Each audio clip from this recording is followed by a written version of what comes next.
Ms. Franceska Erdelmann, the WFP representative and country director in Zimbabwe. Thanks very much indeed for joining us on the program. Welcome to you. Just how bad is the situation in Zimbabwe? Well, the food security situation in Zimbabwe always deteriorates a little bit towards the end of the year and the beginning of the next year, as it coincides with the lean season. This year, we see a worsened food insecurity situation than there has been in the past year, because the agricultural season that is behind us has not had the type of output that we had all hoped for. I think this is measured by the Zimbabwe Vulnerability Assessment Committee in an annual assessment. And they estimate that from October onwards, from October to December, there will be about 3 million people who will be expected to be food insecure, and that will go up in January to a figure of 3.8 million until the end of the lean season, which also coincides with the next harvest. Before this period of time, are there people already struggling, and that this number is just increasing because of the time of the year and the drought and the lack of crop?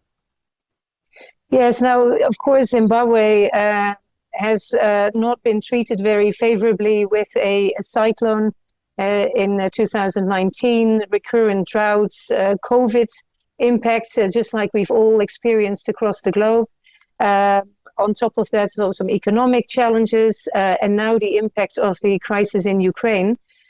In a good year, and last year was a very reasonable agricultural year, we also see a large number of people being food insecure. But as a result of the disappointing weather that we've seen during the past agricultural season, that number goes up even further. So last year we were seeing, that was actually the beginning of this year, we saw about 2.9 million people being food insecure. And this year that is going up to 3.8 at the beginning of next year. So this will be the highest number you've seen in quite a while. Are there enough resources and enough help to help the people that are in trouble? Well, yes, the government is in the lead with what they call the Food Deficit Mitigation Scheme. That is an annually recurring effort to provide food assistance to those families who are food insecure. The World Food Programme works very closely with the government on establishing the capacities and the mechanisms and the guidance to execute this food deficit mitigation program on an annual basis. And we usually also participate in the direct delivery of that program. This year, the government is taking a large share of the food assistance that will be provided in the country, and WFP expects to contribute up to about 20% of the national effort. This program will be implemented in all 60 rural areas in the country, and so it's quite a large operation to undertake. So this is a countrywide issue, or are there regions that are more affected than others? Well, we can see that in all 60 rural areas, there are households who are expected to be food insecure.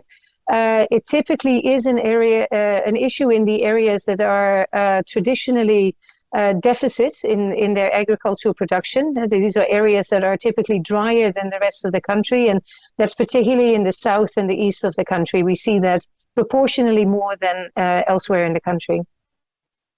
So when we talk about a lack of rainfall and agricultural output, this doesn't speak to unemployment in the urban areas. Is there a concern for food security in the urban areas as well, where people can't grow their own crops? Exactly. Yes. Yes, we are also very concerned about food insecurity in the urban areas. The last assessment that was undertaken in urban areas is from December 2020. And at that time, it was estimated that about 2.4 million people in urban areas were food insecure. Of course, since then, we've seen the impacts, the continued impact of the restrictions on economic activity due to COVID. We've seen the impacts of the crisis in Ukraine. Food prices have gone up, fuel prices have gone up. We saw quite a big change in inflation, currency exchanges, and all these are, of course, influencing further the purchasing power and the cost of living for urban dwellers. And they are particularly affected also because, as you say, they are reliant on the market. They cannot, well, to a small extent, they can produce their own food, but not as their rural family members could. So yes, there is indeed also a concern for people in urban areas. All right, but you're confident though that nobody's going to die of hunger, that you're not going to see any kinds of famine at all? No, in Zimbabwe, history shows that even when things get tight, when it comes to food insecurity, we don't see famine conditions as we may see elsewhere in the country. That doesn't mean to say, though, that we are not concerned. And that's why we are working very closely with partners, with governments, and with the generous support from our donors to support the rural food assistance program. In the urban areas, there isn't an equivalent to the rural food assistance scheme in place. And also our resources are not adequate to cover the needs in the urban areas. So we are monitoring very closely together with government to see what kind of response would be required to deal with the issues in urban areas. Is there a similar situation playing out in the region in general, other countries neighboring Zimbabwe that you also have to monitor? Well, of course, climate is not an issue that affects any one particular country. Also, the global crisis that we've seen as a result from the conflict in Ukraine is also affecting food security globally. The extent to which the food security impacts on the population in the countries, of course, varies a lot, dependent on the productive capacity in the countries to be self-sufficient. Also, the possibility of vulnerable households to have access to markets and their ability to regulate the prices. So we do see this elsewhere in the region as well, but it may not be to the same extent as what we're experiencing this year in Zimbabwe. When we talk about, food insecurity, one talks about subsistence, enough to eat, but the question of nutrition, adequate nutrition, starts to come up as well. Is that something that you're concerned about, particularly when it comes to children? Absolutely. And the assessment that is undertaken annually focuses a lot on cereal availability. And on the basis of cereal availability, we determine the number of households that are food insecure.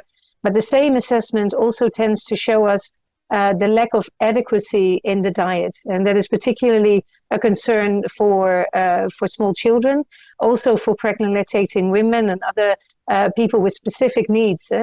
People with chronic illness, for example, and the elderly will also be affected.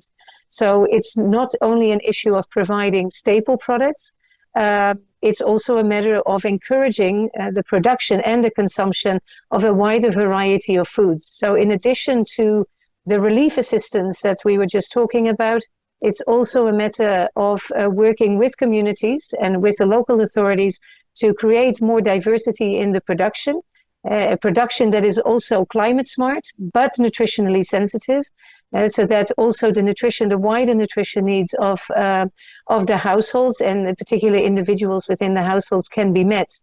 The assessment that was undertaken this year has indicated to us a potential concern around acute malnutrition for children under 5.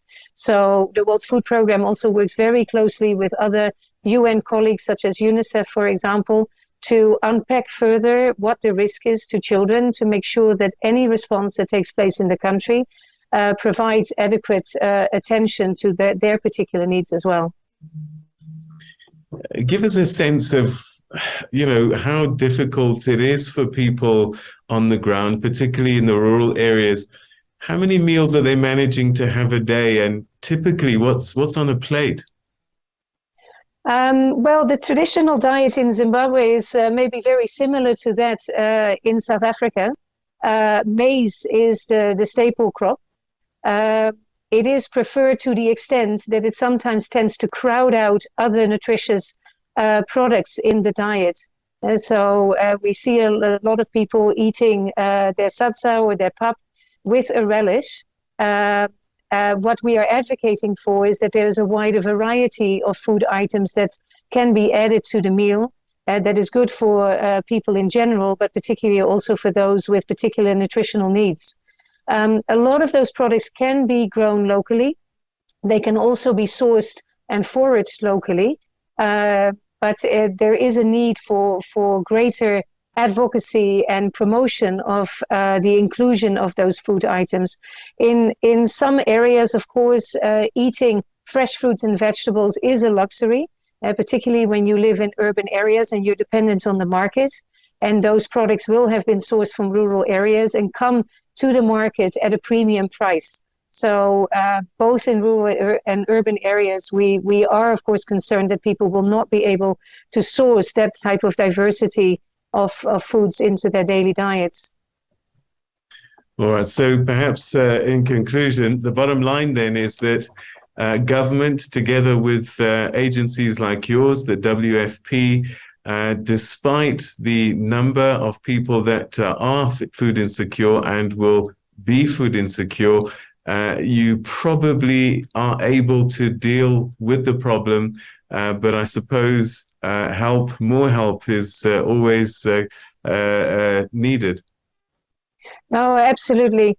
I think we're currently making plans with government using the maize reserves that are available in government, as well as food that was sourced with the support from donors such as the United States and Japan and Germany. We are able to launch a response from October. Of course, there's more support is always welcome, particularly also to look at resilience and the diversification of production and the diversification of consumption. Particularly of concern, of course, is the response to deal with the needs in urban areas for which we are currently very much under-resourced. So that is continues to be a work in progress to both develop an appropriate response together with our national counterparts, as well as mobilizing the resources to do it. Franceska Erdelmann, the country director for WFP in Zimbabwe, thanks very much indeed for joining us.